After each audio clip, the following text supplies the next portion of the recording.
All right, welcome back to the channel, everyone. Hope you guys are doing good today. You ask and you shall receive. In this case, we did quite a few of these making the case videos from Clayton Crowley, and I had multiple requests to do to react to Magic Johnson's next. So here we are. We've done Bird, Jordan, LeBron, and Tim Duncan, if I'm not mistaken. I believe that's all we've done so far. So here's Magic, another man on my top 5 list. So this will be a lot of fun to check out. If you guys haven't checked out Clayton Crowley's channel, I highly suggest it. Really cool content on here. And not much to say for the intro. I think most of you know how I feel about Magic Johnson at this point. Like, he's tied for my number 3 with Larry Bird in my all-time list.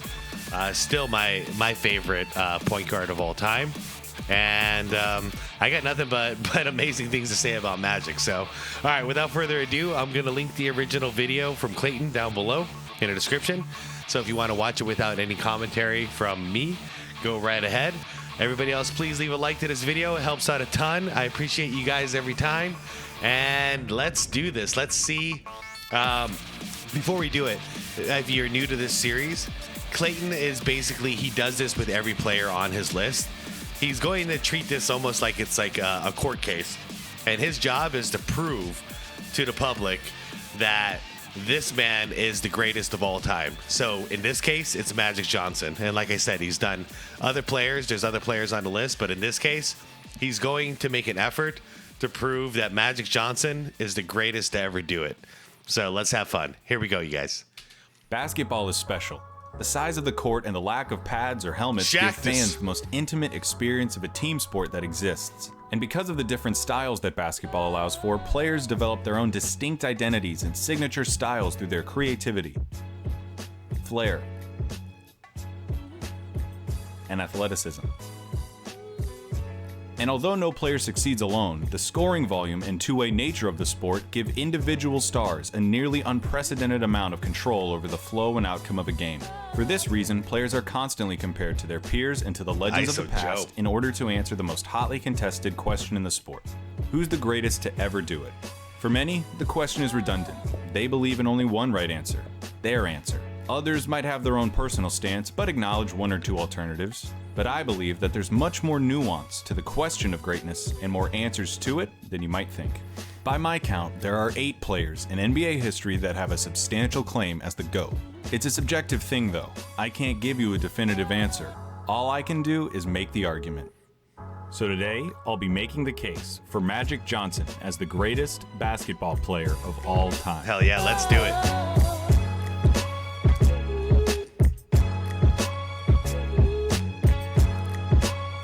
This one's going to be interesting because Magic, I believe on his GOAT list, I believe Magic had the shortest career. Oh, no, it's probably Larry Bird. Larry Bird had a shorter career. I take it back.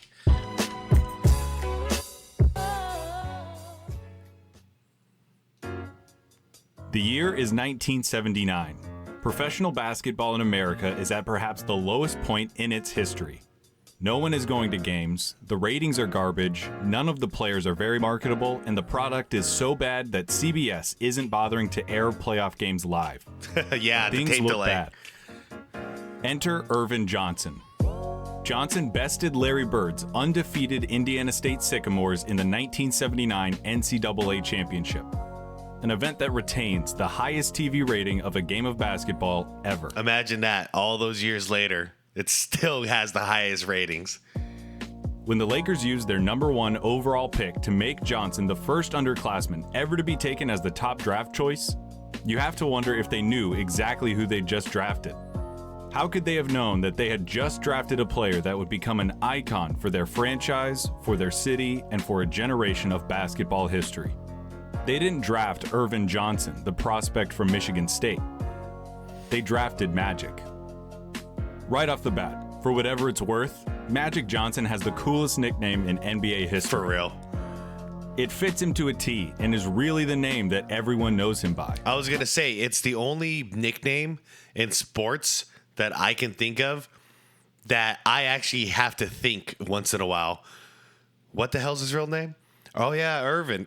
You know, like Magic is just, you know, it doesn't work that way with MJ, like Air Jordan. Like everyone knows it's Michael Jordan. You know, I don't know. I just think it is absolutely the coolest. You know, if we're going cool factor, it's the coolest nickname I've ever heard in professional sports. Okay, Iron Mike Tyson's pretty cool too. It's not like his last name is superfluous, like with Kobe, LeBron, or Kareem. And it's not like his last name is eternally iconic, like Russell, Jordan, or Duncan. For real. It's just Magic. Johnson came into the NBA and immediately injected it with life like he was an epinephrine pen. Magic's winning smile, charismatic interviews, and revolutionary play style introduced the league to a pulse and a personality it hadn't known since Wilt Chamberlain. Before long, he became the frontman of a team that would be known by its own distinct nickname, Showtime, like it was a piece of theater or art in and of itself. He was the lead man of the most popular show in Hollywood. In a city full of celebrities, he was the main attraction. Not only did he have the smile and personality to carry a name like Magic, but he also had the basketball aptitude to pull off a team called Showtime. Yep. What did he do with that aptitude?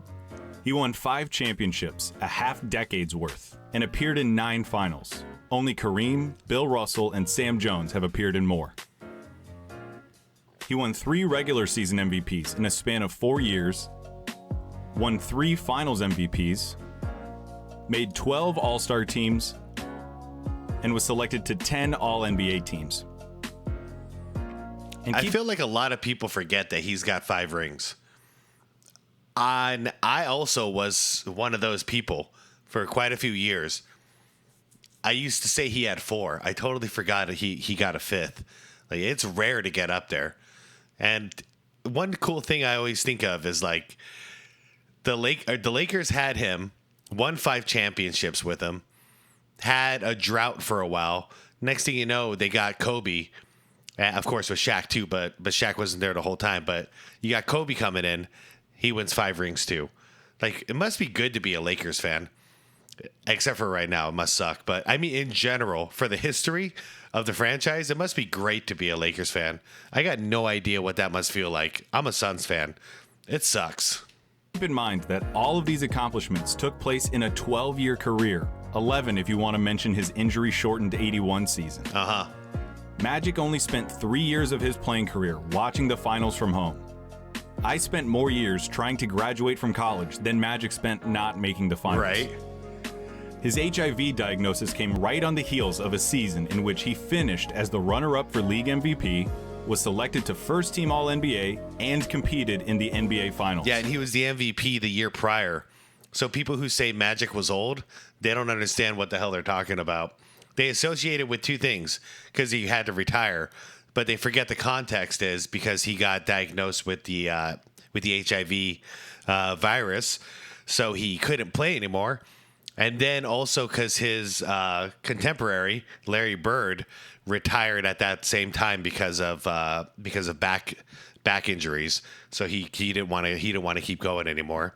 And when did Bird retire? It was 92, I believe, right? So it's a weird association. No, Magic was still in his prime. Yeah, he really was. He was priming. He was kicking butt. It was just Michael Jordan was starting to rise above him. But it doesn't mean that Magic was old. Not one bit. It is not hyperbole or exaggeration to say that Magic's career was cut short while he was still 90% as good as he'd ever been. 100%. Those 12 years were enough of a basketball pedigree, though, that even now, some 30 years later, he is still universally considered the greatest point guard of all time. All right, so there it is, guys. And I won't keep pausing, I promise. But so 12 seasons, 5 championships in 12 years. Pretty damn good. Fact made both impressive and unfortunate considering how much more he had to give. Still, Magic's career stacks up against anyone else with a claim to basketball's highest throne. And the legend surrounding Magic Johnson is rooted in the undeniable truth that Magic Johnson is the best passer in the history of basketball. With the ball in his hand, he was no longer a basketball player. He became a force of nature. His movements became sublime and fluid. These passes aren't coming from Magic. I refuse to believe that any human could do this kind of stuff so routinely without divine intervention. These passes are coming from the basketball gods, and Magic Johnson became their instrument. To convince you, I shouldn't need to show you anything other than his ability, but the stats bear it out. Magic has the highest assist per game average ever, and also has the most assists in NBA playoff history. Magic's skills extended beyond just passing though. Too big to be guarded by traditional point guards and too quick to be guarded by slow-footed forwards, he created matchup problems every time he brought the ball across midcourt. His speed with the ball was unrivaled, and accompanied with his remarkable rebounding proficiency, was a key feature in the Lakers' fast break offense. He was adept at finishing with either hand, something he did often thanks to his underrated first step. Years of practice by himself and with Kareem helped Magic develop a high post game that added yet another dimension to his offensive skill set. I know. Was he the last very popular NBA player to use that skyhook? Because I never see it anymore. But he had that little baby hook, that little Magic baby hook. Magic was also adept at picking his opponent's pockets, leading the league in steals per game twice. This skill set is made even more impressive when you remember that Magic was the same height as Karl Malone. That is actually really impressive. That might be my favorite thing about Magic. That he was a true, authentic point guard who happens to be 6'9". I know. It wasn't like with Tim Duncan, who played power forward but people say was actually a center, or how James Harden is listed at shooting guard even though he plays more like a point guard. Magic was an honest-to-God point guard who could also play every position on the basketball court. Yep. As an individual defender, Magic was capable, never a lockdown guy, but he was as versatile and as switchable as they come. And with such solid rebounding numbers, there were no holes in Magic Johnson's offensive game. When I say that Magic immediately began making an impact on the NBA, I do mean immediately. His rookie year is still one of the most successful campaigns a first-year player has ever had. He took over the job as starting point guard and helped guide the Lakers to 60 wins and a berth in the NBA Finals, where the Lakers faced Julius Erving's Philadelphia 76ers. The series was competitive throughout, with each contest being decided by 10 points or fewer through the first 5 games. In Game 5, Kareem Abdul-Jabbar, the reigning league MVP and the Lakers' best player, badly sprained his ankle. Yep. Kareem was able to return and will his team to a 5-point victory, putting the Lakers ahead in the series 3-2. With only one more win needed to clinch the title, Kareem was ruled unavailable for Game 6 in Philadelphia. This is that moment, you guys. This is the never fear, Magic is here moment. Magic was then called upon to start the game at center and try to replace Kareem's 33-point per game average in the series. A rookie. Magic answered that call and delivered one of the most memorable basketball performances by any player ever. Can you imagine that in today's game? Your starting star point guard is going to fill in the NBA Finals in the deciding game. Like this is to win the championship. Your starting point guard is gonna freaking play center. Let's go. It's amazing that this is real. 42 Yep, points, look at that. 15 rebounds, 7 assists, 3 steals, and a block. I'm just gonna leave that there for a second because it's not like he played center and he sucked. He kind of did a good job, you guys. 42, 15, and 7. Yeah. So we all know there's one series, there's one game essentially where they called him Tragic Magic for a while because he did choke. I'm not gonna lie, he choked under pressure once. However, this is the Magic Johnson I know when it comes to pressure situations. So he did it once, and he was clutch way more than he wasn't. All as a 20-year-old rookie playing on the road on basketball's highest stage. Yep. For his efforts, Magic was named Finals MVP, the first and only rookie to win the award. Insane. In the years that followed, Magic's basketball journey would be inextricably linked to that of Larry Bird. It's nearly impossible to talk about one without mentioning the other. In my Making the Case video for Larry Bird, I brought up arguments that could be used in favor of Bird's superiority. And because this is a video about Magic's claim of supremacy, I figure I ought to do the same for him. You first have to give credit to Magic for being the most decorated player during perhaps the most talent-laden period the NBA has ever seen. Including his finals opponents, Magic faced competition like Olajuwon and Samson's Rockets, Tom Chambers' Suns, That's Mark the Aguirre's dunk. Mavs. There it is. Man, we talk about this all the time because of the video games. Remember those early EA games, EA Sports games? We're talking Lakers versus Celtics, Lakers versus Blazers, Bulls versus Blazers, all those games, like the pre-NBA Live games. Now, think about Tom Chambers. You probably played him in an all-star game or something. I'm talking to all you old guys. And you remember this dunk right here by Tom Chambers. It's insane because the dunk was unstoppable in the game, but he also did this in real life, so it's crazy. Like right Olajuwon and Samson's Rockets, Tom Chambers' Suns, Boom! Mark Aguirre's Mavs, Isaiah Thomas's Pistons, Yep. Moses Malone and Dr. J's 76ers, Michael Jordan's Bulls, and Bird's Celtics.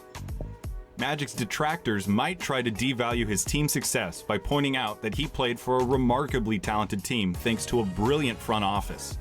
Because of his team's talents, these detractors say, Magic can't be individually credited for their success. In the interest of making Magic's case, though, I'd first acknowledge that yes, Kareem Abdul-Jabbar was the best basketball player in the world for nearly the entire 1970s and had already led a team in Milwaukee to a championship by the time Magic arrived in LA.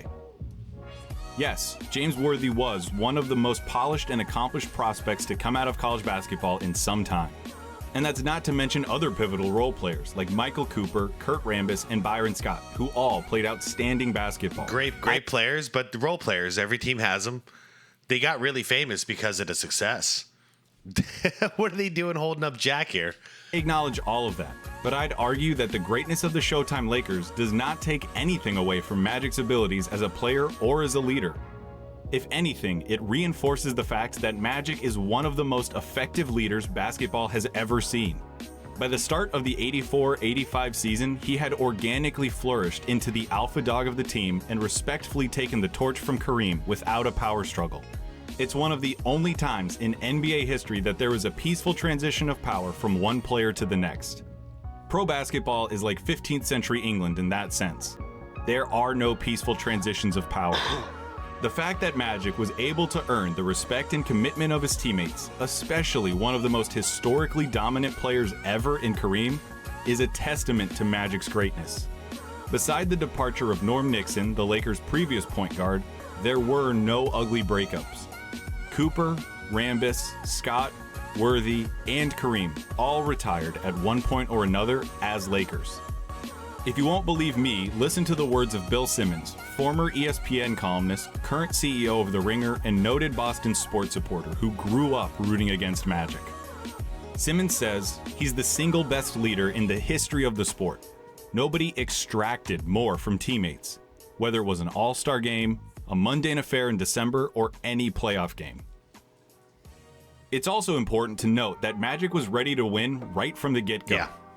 Like I said earlier, he won Finals MVP as a rookie and finished as the runner-up for regular season MVP in his final full year. I also love that he says, you know, when talking about like team stacking these days, you know, super team stacking, I like how he still says to this day, he's like, I don't care who's on my team, whoever my guys are, those are my guys. We're going into battle together.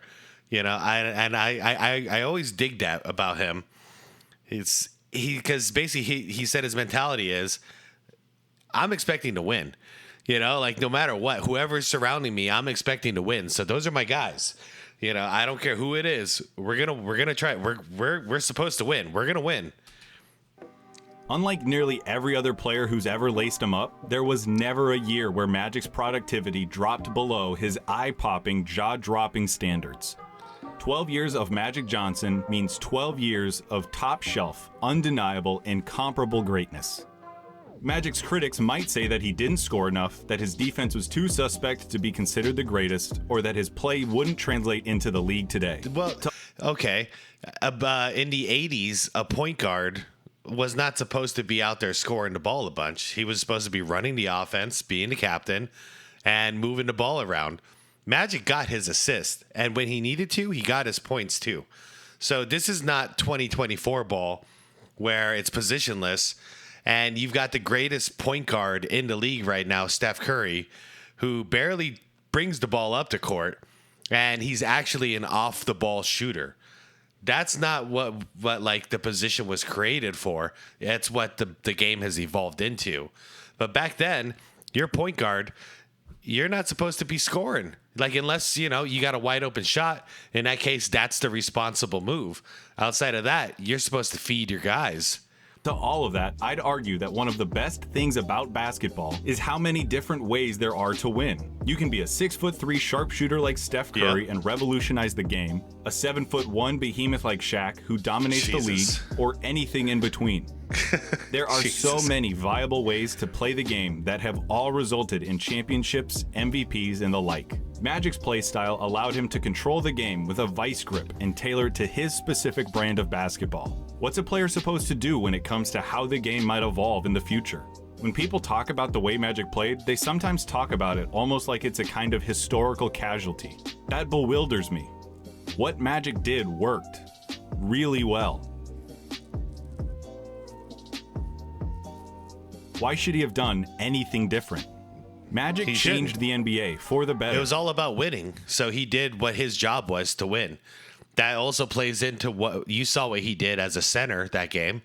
He upped the scoring. And not only that, he upped his assists too. He did whatever it took to win the damn game. And that's what Magic did. And that's why he was successful. If he wasn't successful, then it would be an okay thing to criticize him. But considering how successful he was, I mean, we're talking 5 rings in 12 years, we heard? Why change a damn thing? Keep running, gunning.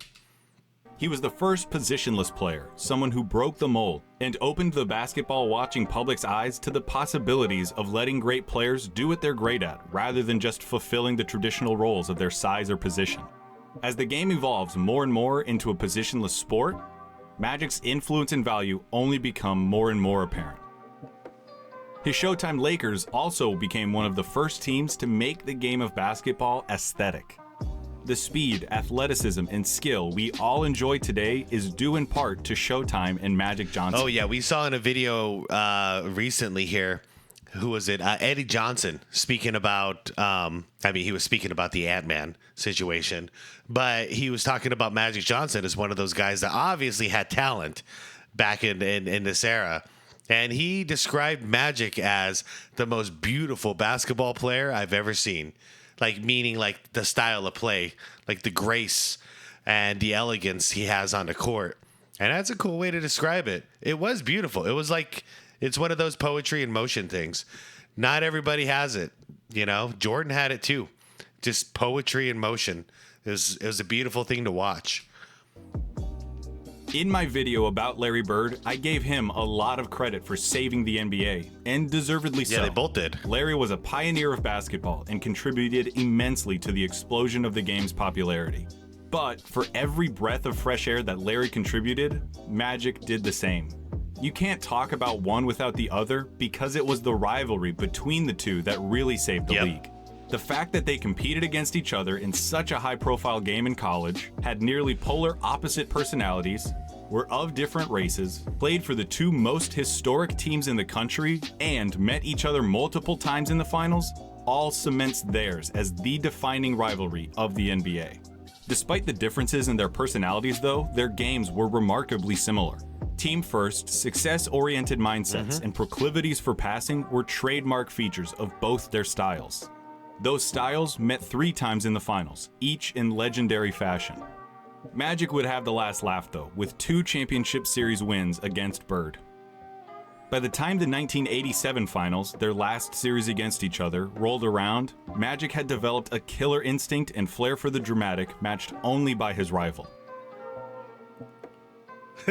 In Game 4 of the series, with the Lakers leading 2-1, Magic all but iced the series with the most legendary shot of his career. Oh, yeah. Down 1 with seconds left in a raucous Boston Garden, Magic ripped the heart out of every Celtics fan with his baby sky hook. On a triple team. Bang. Talk about clutch. It was the moment of the 87 finals and the shot of Magic's career. Oh, man. He capped off the most remarkable season of his career by vanquishing his... I never really realized how wide open that move that he made got Kareem. Watch this. It was because Parrish is going to leave his man here. Of the 87 finals and look at the this. shot. I'm actually shocked he didn't do a fake skyhook to pass to him for an easy dunk. But hey, what do I know? Because this worked. Of Magic's career. Boom. He capped off the most remarkable season of his career by vanquishing his most intense rival for the second time in 3 years. Bill Simmons described how momentous the shot and ensuing championship win was for Magic's legacy. Not even the biggest Celtics fan on the planet could deny it any longer. Magic Johnson was just as exceptional as Larry 100%. Bird. This point is echoed by Bird himself in a clip I'll leave you with. After the game, Bird remarked how impressed he was with Magic's performance and ability as a basketball player. It's only an 11-second clip, but there's a moment in it that just strikes me. There's a split second where you can see the disbelief in Larry's eyes as he tries to come to terms with the fact that the game and likely the series is over. In that second, you can almost see him ponder all of the work he put in during the season, all the games he played and the shots he took, all in the hopes of getting a chance to beat his old rival. And then he has to reconcile the fact that that old rival got the better of him, plain and simple. Bird wasn't alone in having to reconcile being beaten by Magic Johnson.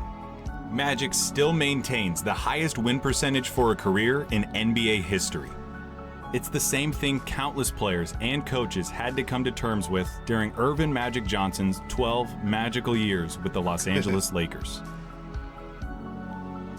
Here's Bird, summing it all up with a look. Magic's just a great basketball player. He's the best I've ever seen, you know. Unbelievable. I don't know what to say. Yep, I've seen that 1,000 times. Hey there. Wow. Good vid. Good vid. Good vid as always. What to say? Not much to say about Magic. I mean, if you guys have seen both the Larry Bird video and you've seen this now, maybe, hopefully you guys can understand why it's been impossible for me to decide who's higher on my GOAT list between Magic and Larry. I can never do it. I can't. So I always kind of leave them at 3A, 3B, and then I skip over and I move straight to 5. Because it doesn't feel right putting either of them ahead of each other, 1 at 3, 1 at 4.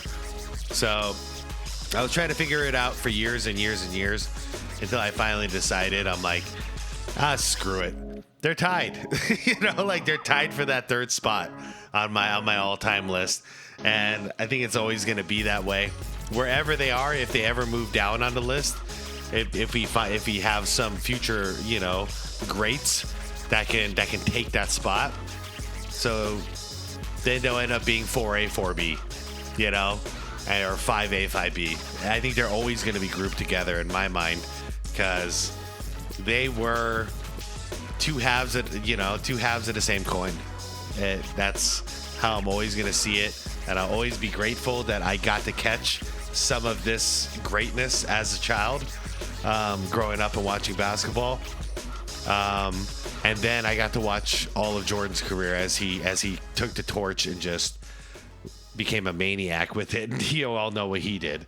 But yeah, Magic is also, I know we for me, it's that the greatest Lakers are really, if we're talking about players, then I got Magic and I got Kobe on that list. However, really the greatest Lakers as an organization would have to be him and Jerry West, because Jerry West, after he got done playing, he was coaching, then he was a general manager. He was like always associated with LA until there was some bad blood that happened later on. And Magic did the same. A lot of people don't remember that Magic retired. He came back later on, but it was a short stint. Then he coached a team for a while, and then he was recently. What was his position? It wasn't GM. Was it president of operations? I believe it was something like that. Until he left that with the whole LeBron circus that came in and all that. But as far as like lifers, like Lakers for life, yeah, him and Jerry West, man, they were different beasts. But also, you know, Magic kind of inherited that from, or I shouldn't say inherited. He kind of learned that from Jerry West, that you can stick around. You know, with Jerry Buss, like if you're good to him, he'll be good to you, and you can stick around. He'll find a position for you because he wants to be surrounded by people who actually care about the team. They're not just out there trying to get a paycheck. Anyways, guys, long outro. Thank you for watching, everybody. Where do you have Magic on your all-time list? Because for me, he's 3. All right, everyone. Thank you for watching. Like the video if you enjoyed it. Subscribe to the channel if you want more content like this. And I will see you all very soon, all right? Okay. Peace out, everyone.